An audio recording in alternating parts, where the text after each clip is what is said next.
Hi అండి. Welcome to Keerthi home foods. ఈరోజు గుత్తి దొండకాయ కూర ఎలా చేసుకోవాలో చూద్దాము. కళాయి పెట్టుకొని ఆయిల్ వేసుకొని ఇక్కడ చూపిస్తున్నట్టు దొండకాయలను గుత్తుల్లా కట్ చేసుకోవాలి. ఇలా కట్ చేసుకున్న దొండకాయలను ఆయిల్లో వేసుకొని మీడియం ఫ్లేమ్లో ఫ్రై చేసుకోవాలి. మీడియం ఫ్లేమ్లోనే ఫ్రై చేయాలి. అలా అయితేనే మనకు లోపల వరకు దొండకాయ కుక్ అవుతుంది.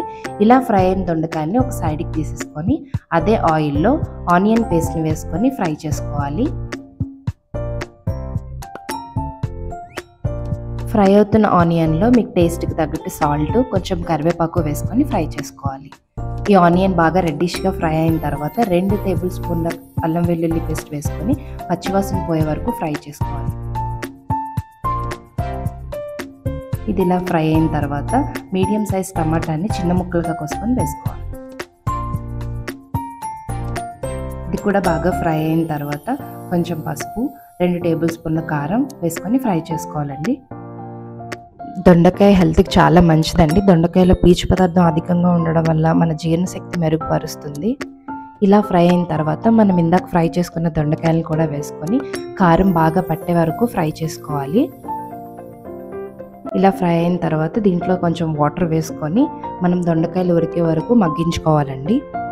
దొండకాయలో ఐరన్, కాల్షియం, విటమిన్ సి వంటి పోషకాలు ఉంటాయండి. దీనివల్ల మన హార్ట్ హెల్తీగా ఉంటుంది.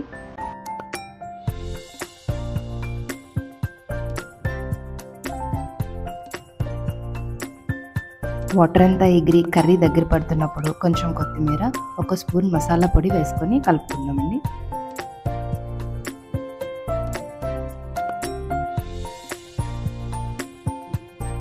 ఆయిల్ పైకి తేలి కర్రీ దగ్గర పడే వరకు మనం కర్రీని ఉడికించుకోవాలి.